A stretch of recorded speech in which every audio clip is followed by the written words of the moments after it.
ഇനി നമ്മൾ മഴയുടെ കാര്യങ്ങളിലേക്ക് പോകാം. മഴ എന്തൊക്കെയാണ്, എങ്ങനെയൊക്കെയുണ്ട്, സംസ്ഥാനത്തുടനീളമുണ്ടോ എന്നുള്ളത് നോക്കാം. മഴയുടെ ശക്തി അത് സംസ്ഥാനത്ത് കുറഞ്ഞിട്ടുണ്ട് എന്നുള്ളതാണ്. പക്ഷേ മഴ ദുരിതം അത് തുടരുന്നുണ്ട്.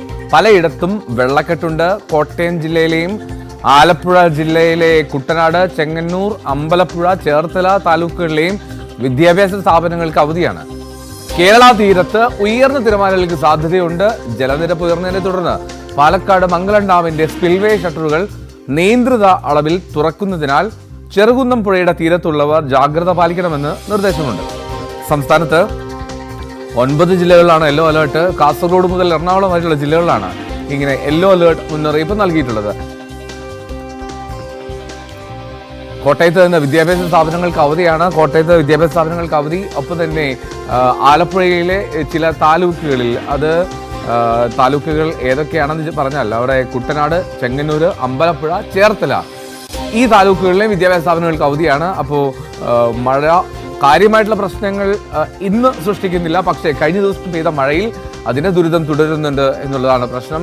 പലയിടത്തെ വെള്ളക്കെട്ട് ഇപ്പോഴും നിലനിൽക്കുന്നു. ഇപ്പോൾ ദൃശ്യങ്ങളെ കാണുന്ന പോലെ ഈ നദികളൊക്കെ നിറഞ്ഞ് തുളുമ്പി ഒഴുകുന്ന ഒരു സാഹചര്യമുണ്ട്. അപ്പോൾ അവിടെ തീരത്തുള്ളവരൊക്കെ ചെറിയ തോതിൽ പ്രശ്നങ്ങൾ അനുഭവിക്കുന്നു. ജി ശ്രീജിത്ത് കോട്ടയത്ത് നിന്ന് ഇനി വിവരങ്ങൾ പങ്കുവെക്കും.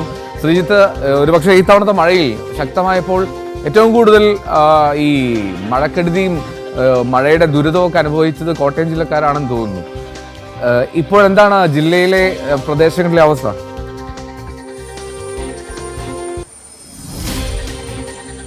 എൽദോ, അങ്ങനെ പറയാൻ കഴിയില്ല. കാരണം എടുത്തു പറയേണ്ടത് ഇവിടെ വെള്ളപ്പൊക്കം, അതായത് വെള്ളം കയറിയുള്ള ദുരിതം കാര്യമായി ഉണ്ടായിട്ടില്ല. പക്ഷെ കാറ്റ് കാര്യമായ നാശം വിതച്ചിട്ടുണ്ട് എന്ന് തന്നെ പറയേണ്ടി വരും. കഴിഞ്ഞ ദിവസം കുമരകം മേഖലയിലുണ്ടായ വലിയ കാറ്റ് അത് നിരവധി വീടുകളെ കേടുപാടിൽ എത്തിച്ചിട്ടുണ്ട്. പലതിൻ്റെയും മേൽക്കൂര പറന്നു പോകുന്ന സ്ഥിതിവിശേഷം പോലും ഉണ്ടായി. കുമരകം റോഡിൽ യാത്ര ചെയ്തിരുന്ന വാഹനങ്ങൾ, ഇരുചക്ര വാഹനങ്ങൾ അടക്കം ഈ കാറ്റ് മൂലം നിയന്ത്രണം വിട്ട് വീഴുന്ന കാഴ്ചയൊക്കെ നമ്മൾ കണ്ടതാണ്. എന്തായാലും നിലവിൽ മഴ അല്പം മാറി നിൽക്കുകയാണ്. പക്ഷേ എന്നിരുന്നാൽ തന്നെയും ഇന്ന് ജില്ലയിലെ വിദ്യാഭ്യാസ സ്ഥാപനങ്ങൾക്ക് കളക്ടർ അവധി പ്രഖ്യാപിച്ചിട്ടുണ്ട്. ഈ അപ്രതീക്ഷിതമായ കാറ്റ് മൂലം ഉണ്ടാകുന്ന പ്രതിസന്ധികൾ, അതാണ് വലിയ പ്രശ്നമായി നിൽക്കുന്നത്. അതുകൊണ്ട് തന്നെ ആയിരിക്കാം കുട്ടികൾക്കൊക്കെ അതൊരു ദുരിതമായി മാറരുത് എന്നുള്ളത് മുൻകരുതൽ ആയി എടുത്തുകൊണ്ടാണ് ഇന്നിപ്പോൾ അവധി നൽകിയിരിക്കുന്നത്. MG സർവകലാശാലയുടെ ഇന്നത്തെ പരീക്ഷകളും നേരത്തെ തന്നെ മാറ്റിവെച്ചിരുന്നു. ഈ കഴിഞ്ഞ ദിവസങ്ങളിലൊക്കെയുള്ള തുടർച്ചയായ മഴ അത് ഈ പടിഞ്ഞാറൻ മേഖലയിൽ അല്പം വെള്ളക്കെട്ട് രൂപപ്പെടുത്തിയിട്ടുണ്ട്. പ്രത്യേകിച്ച് കോടൂരാർ വഴി വെള്ളം ഒഴുകിയെത്തുകയും പലയിടത്തും വെള്ളക്കെട്ട്, ഈ കുമരകം, തിരുവാതുക്കൽ പോലുള്ള മേഖലകളിൽ വെള്ളക്കെട്ട് രൂപപ്പെടുന്നതിന് അത് കാരണമായിട്ടുണ്ട്. ഏതാണ്ട് 8ഓളം ദുരിതാശ്വാസ ക്യാമ്പുകളാണ് ഇതുവരെ ആകെ പ്രവർത്തിക്കുന്നത്.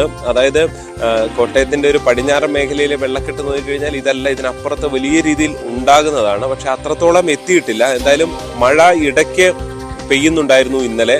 പക്ഷെ ഇന്ന് ഏതാണ്ട് അങ്ങനെ കാര്യമായ മഴയില്ല. കഴിഞ്ഞ ദിവസങ്ങൾക്കൊക്കെ വ്യത്യസ്തമായി രാവിലെ സൂര്യോദയവും ഉണ്ടായിട്ടുണ്ട്. കഴിഞ്ഞ ദിവസങ്ങളിലൊക്കെ ഒരു പകൽ മുഴുവൻ ഇങ്ങനെ മൂടിക്കെട്ടി നിൽക്കുന്നതും ചാറ്റൽ മഴ പെയ്യുന്നതുമായ ഒരു അന്തരീക്ഷമായിരുന്നു. ഏതായാലും അതിന് മാറ്റമുണ്ട്. പതുക്കെ മഴ മാറുന്നു എന്ന സൂചനകൾ തന്നെയാണ് കോട്ടയത്ത് നിന്ന് നൽകാൻ കഴിയുന്നത്. എൽദോ. ഓക്കെ, കോട്ടയത്ത് ഈ ഇന്ന് മഴ മാറി നിൽക്കുന്നു എന്നുള്ളതാണ് ശ്രീജിത്ത് നൽകുന്നത്. കോട്ടയത്ത് കാര്യമായിട്ടുള്ള പ്രശ്നം ഇന്നില്ല. പക്ഷേ കഴിഞ്ഞ ദിവസങ്ങളിലൊക്കെ ശ്രീജിത്ത് സൂചിപ്പിച്ച പോലെ ഈ കാറ്റ് ഒക്കെ പ്രശ്നങ്ങൾ സൃഷ്ടിച്ചിരുന്നു. ശ്രീജിത്ത്, എപ്പോഴും ഈ മഴ പെയ്യുമ്പോൾ എപ്പോഴും ഈ പ്രശ്നങ്ങൾ സൃഷ്ടിക്കുന്നത് ഈ നദികളിലെ വെള്ളം ഉയരുന്ന സാഹചര്യമാണല്ലോ കോട്ടയത്ത്, പ്രത്യേകിച്ച് മണിമലയാറ് അവിടെയൊക്കെ. ഇപ്പോഴത്തെ സാഹചര്യം എന്താണ് ഇത്തവണ ശ്രീജിത്ത്?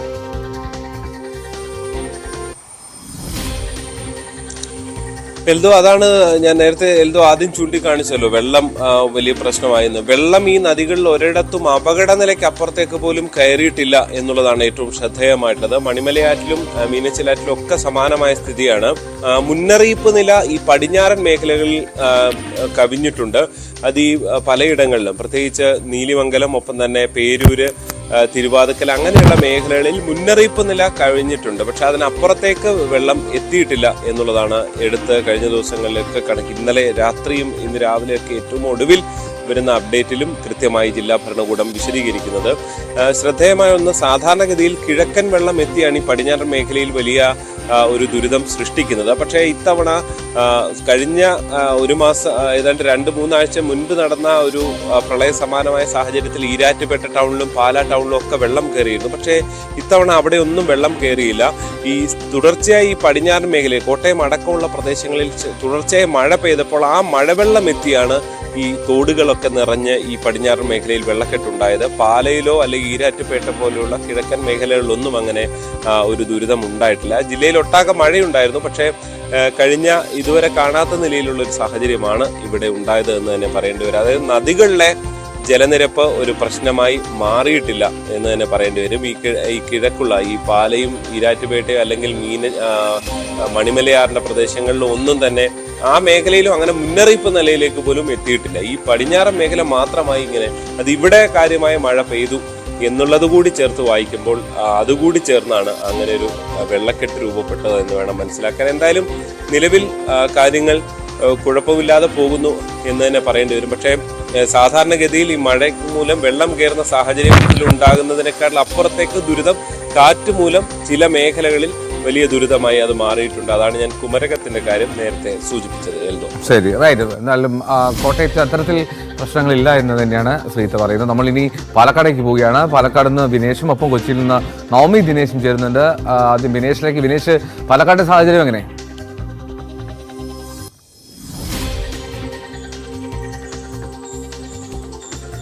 എൽദോ, പാലക്കാട് നിലവിലെ സാഹചര്യത്തിൽ മഴയില്ല. ഇന്നലെ രാത്രിയിൽ മാത്രമാണ് മഴയുള്ളത്.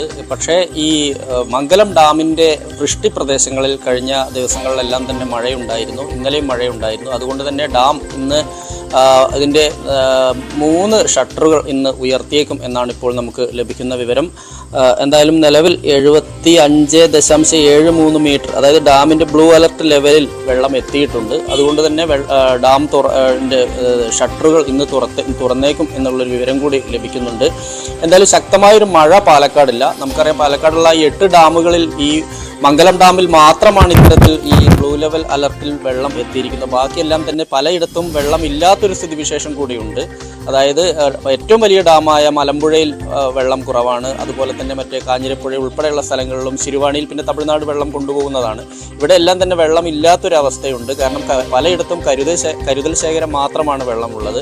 എന്തായാലും മംഗലം ഡാമിലെ അവസ്ഥയാണ് കുറച്ചുകൂടെ. മംഗലം ഡാമിൽ കൃത്യമായി തന്നെ കഴിഞ്ഞ വർഷം സെപ്റ്റംബറിലായിരുന്നു മംഗലം ഡാമിൽ തുറന്നതെങ്കിൽ ഇത്തവണ നേരത്തെ തന്നെ അവിടെ മംഗലം ഡാം നിറഞ്ഞിരിക്കുന്നു എന്നുള്ളതാണ്. എന്തായാലും 11 മണിയോടുകൂടി തന്നെ മംഗലം ഡാം തുറക്കും. ഇതിൻ്റെ വൃഷ്ടി പ്രദേശങ്ങളിലുള്ള ആളുകളോട് ജാഗ്രത പുലർത്താൻ ജില്ലാ ഭരണകൂടം പറഞ്ഞിട്ടുണ്ട്.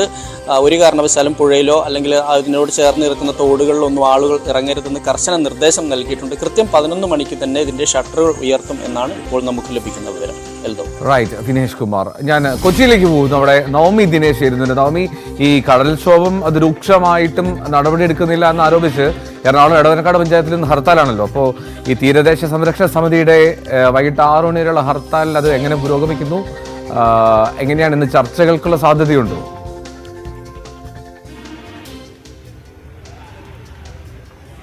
എൽദോ, ഗതികെട്ട് ജനം തെരുവിലിറങ്ങിയ കാഴ്ചയാണ് എടവനക്കാട് ഉള്ളത്. ഇന്ന് രാവിലെ 6 മണി മുതൽ തന്നെ ഇവിടെ ഹർത്താൽ ആരംഭിച്ചു. വൈകുന്നേരം 6 മണി വരെയാണ് ഹർത്താൽ പ്രഖ്യാപിച്ചിരിക്കുന്നത്. ഇതിനിടയിൽ 12 മണിക്ക് ജില്ലാ കളക്ടർ ജനകീയ സമിതിയുമായി വിളിച്ച യോഗം ചേരുന്നുണ്ട്.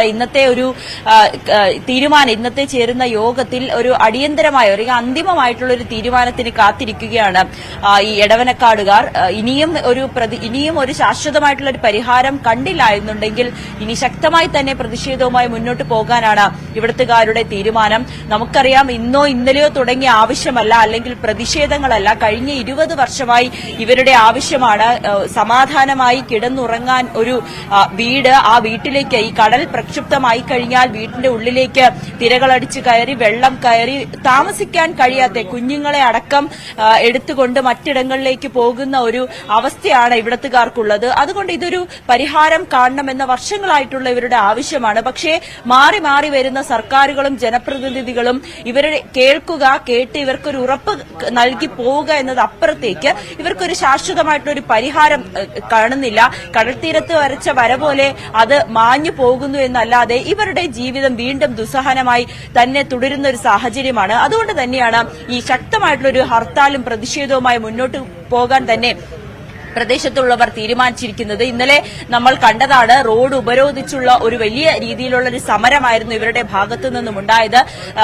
ഫോർട്ട് കൊച്ചി സബ് കളക്ടർ അടക്കം ഇവിടെ എത്തി ഇവരുമായി സംസാരിച്ചു എങ്കിൽ പോലും അതിപ്പോഴും ഇവർക്ക് ഉറപ്പായി കരുതുന്നില്ല. കാരണം എല്ലാ തവണയും ഇങ്ങനെ ഒരു പ്രതിഷേധവുമായി ഉണ്ടാകുമ്പോൾ ഇവർക്ക് വാക്ക് കൊടുത്തു പോകുന്നതല്ലാതെ പിന്നീടും ഇവരെ മറക്കുന്ന, അല്ലെങ്കിൽ ഇവർക്ക് കൊടുത്ത വാക്കുകൾ മറക്കുന്ന ഒരു സാഹചര്യമാണുള്ളത്. നമുക്ക് ഇവരോട് തന്നെ ചോദിക്കാം ഈ സമരവുമായി ബന്ധപ്പെട്ട് കൂടുതൽ വിശദാംശങ്ങൾ. ചേട്ടാ, 12 മണിക്ക് കളക്ടറുമായിട്ടുള്ള ഒരു ചർച്ച തീരുമാനിച്ചിരിക്കുകയാണ്.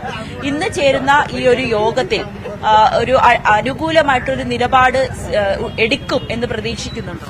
അനുകൂലമായിട്ട്, കാരണം ഇത്രയും 20 വർഷമായിട്ട് ഞങ്ങൾ ആവശ്യപ്പെടുന്ന ഒരു കാര്യമാണിത്. ഞങ്ങൾക്ക് സീവാളും തീരദേശ റോഡും വേണമെന്ന്. ഇതുവരെ അതൊരു മൈൻഡ് ചെയ്തിട്ടില്ല. ഇത്രയും ശക്തമായിട്ടൊരു സമരം ഞങ്ങൾ ഇതിക്ക് മുമ്പ് എടുത്തിട്ടില്ല.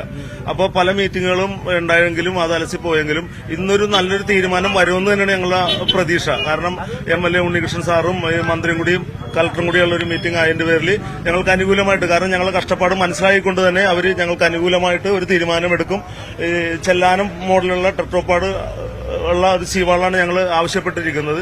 അത് ചെയ്തു തരുമെന്ന് പൂർണ്ണ വിശ്വാസമുണ്ട് ഞങ്ങൾക്കിന്ന്. അതിന്റെ പേരിലാണ് ഞങ്ങൾ ഇന്ന് ഉച്ചവരെ, ആ മീറ്റിംഗ് തീരുന്നവരെ മാത്രം സമരം നടത്താമെന്നുള്ള തീരുമാനത്തിലാണ്. കാരണം അതിനുശേഷം ഞങ്ങൾക്ക് അനുകൂലമായിട്ട് തീരുമാനം ഉണ്ടാവുന്ന ഒരു പ്രതീക്ഷയിൽ തന്നെയാണ് ഞങ്ങൾ നിൽക്കുന്നത്. അതാണ് ഞങ്ങൾ ആശ്വസിപ്പിക്കുന്ന ഒരു വിഷയം. കാരണം 20 വർഷമായിട്ട് ഞങ്ങൾ അനുഭവിക്കുന്ന, കാരണം എടവനക്കാടിന്റെ എറണാകുളത്ത് നിന്ന് എടവനക്കാട് തീരദേശം വരെ ബസ് റൂട്ട് ഉണ്ടായതാണ്. അതിപ്പോ ഈ 15 വർഷമായിട്ട് അതില്ല. ഓക്കി വന്നതിന് ശേഷം മണൽ വന്ന് മൂടിക്കിടക്കുന്ന റോഡ് 2 മീറ്റർ താഴെയാണ്, മണലിന്റെ 2 മീറ്റർ താഴെയാണ് റോഡ് നിൽക്കുന്നത്. നിലവിൽ ഞങ്ങൾ ആരെങ്കിലും ഹോസ്പിറ്റലിൽ കൊണ്ടുപോകുന്നതും ആരെങ്കിലും മരണപ്പെട്ടു വന്നാലും മഞ്ചലിലാണ് ഞങ്ങൾ എടുത്തുകൊണ്ടുവന്നത്. ആദിമ മനുഷ്യൻ ഉണ്ടായ സമയത്ത് ചെയ്തിരുന്ന അതേ ഇത് തന്നെയാണ്. ഞങ്ങൾ വോട്ട് ചെയ്യണം മിഷൻ മാത്രമായി മാറിയിരിക്കുകയാണ് ഇപ്പോൾ. ഞങ്ങൾക്ക് വേണ്ടി ഒന്നും ചെയ്തിട്ടില്ലെന്ന് തന്നെ പറയാം. എടവനക്കാട് തീരദേശത്തിന്റെ 9-ാം വാർഡും 13-ാം വാർഡും 1-ാം വാർഡും വളരെ കഷ്ടപ്പെട്ടാണ് ജീവിക്കുന്നത്. കാരണം ജനങ്ങള് ഈ വാടക കൊടുത്ത് മാറാൻ സാമ്പത്തിക ശേഷി ഇല്ലാത്ത ജനങ്ങളാണ്. അന്നന്ന് കിട്ടി ജീവിക്കുന്ന ആൾക്കാരാണ് ഞങ്ങള്. എന്നിട്ട് പോലും അവിടെ നിന്ന് ഒഴിഞ്ഞു മാറി ആണ് ആൾക്കാർ ജീവിക്കുന്നത്. കാരണം ഗർഭിണികളെയൊക്കെ വളരെ ബുദ്ധിമുട്ടിയാണ് ഹോസ്പിറ്റലിൽ പോകാനായിട്ട്. വഴിയില്ല, ശരിക്കും ഞങ്ങൾക്ക് വഴിയില്ല, സീവാളില്ല. സീവാള് ടെട്രോപാഡ് വെച്ച് സീവാള് ചെല്ലാനം മോഡലിൽ പണിതാൽ മാത്രമേ റോഡ് നിലനിൽക്കുള്ളൂ. കാരണം വാട്ടർ ലെവലിനെക്കാട്ടിയും താഴെ നിൽക്കുന്നതാണ് നിലവിലുള്ള സീവാള്. അത് ഒരു മാസം കഴിയുമ്പോൾ അത് മണ്ണ് വന്ന് മൂടിപ്പോവും. അപ്പൊ പിന്നെ സീവാൾ ഉണ്ടാവില്ല. ഏതെങ്കിലും തരത്തില് കടലിന് എന്തെങ്കിലും പ്രതിഭാസത്തിന് വ്യത്യാസം വന്നാൽ ആ സെക്കൻഡിൽ തന്നെ കടല് കരയിലേക്ക് ഇരച്ചു കയറുന്നൊരു ഇതാണ് നിൽക്കുന്നത് ഇപ്പോൾ. എൽദോ, ഇത് തന്നെയാണ് ഇവരുടെ പ്രധാനപ്പെട്ട ആവശ്യവും. ഈ കടൽ ഭിത്തി നിർമ്മാണം അല്ലെങ്കിൽ ടെട്രോപോഡ് നിർമ്മാണം, ഈ കടൽ പ്രക്ഷുബ്ധമാകുമ്പോൾ ഇവരുടെ വീടുകളിലേക്ക് തിരമാല അടിച്ചു കയറുന്നു. ഇവർക്ക് അവിടെ ജീവിക്കാൻ കഴിയാത്തൊരു സാഹചര്യം, അത് ഒഴിവാക്കണം. അതിനൊരു പരിഹാരം ഉണ്ടാകുമെന്ന് തന്നെയാണ് ഇന്ന് ചേരുന്ന യോഗത്തിൽ ഇവർ വിലയിരുത്തുന്നത്. അങ്ങനെയെങ്കിൽ ഇന്ന് അനുകൂലമായിട്ടുള്ള ഒരു തീരുമാനമുണ്ടായാൽ ഈ സമരം പിൻവലിക്കുവാനും ഇവർ തീരുമാനിച്ചിട്ടുണ്ട്. എൽദോ, റൈറ്റ്. അവിടെ കൊച്ചിയിൽ എടവനക്കാട് നിന്നാണ് നാം വിവരങ്ങൾ നൽകിയത്. അവിടെ ഹർത്താൽ പുരോഗമിക്കുകയാണ്. ഈ വലിയ ആവശ്യമാണ്, നാളുകളായിട്ടുള്ള പ്രശ്നങ്ങളാണ്. ഈ മഴക്കാലം എത്തുമ്പോൾ, കടൽക്ഷോഭം ഉണ്ടാകുമ്പോഴൊക്കെ ഈ സാഹചര്യം നിലനിൽക്കുന്നു എന്നുള്ളതാണ്. എന്താണെങ്കിലും ഈ ചെല്ലാനം മോഡൽ ഒരു പരിഹാരം ഏവരും ആഗ്രഹിക്കുന്നു അവിടെ, സ്വാഭാവികമാണ് താനും. എന്താണെങ്കിലും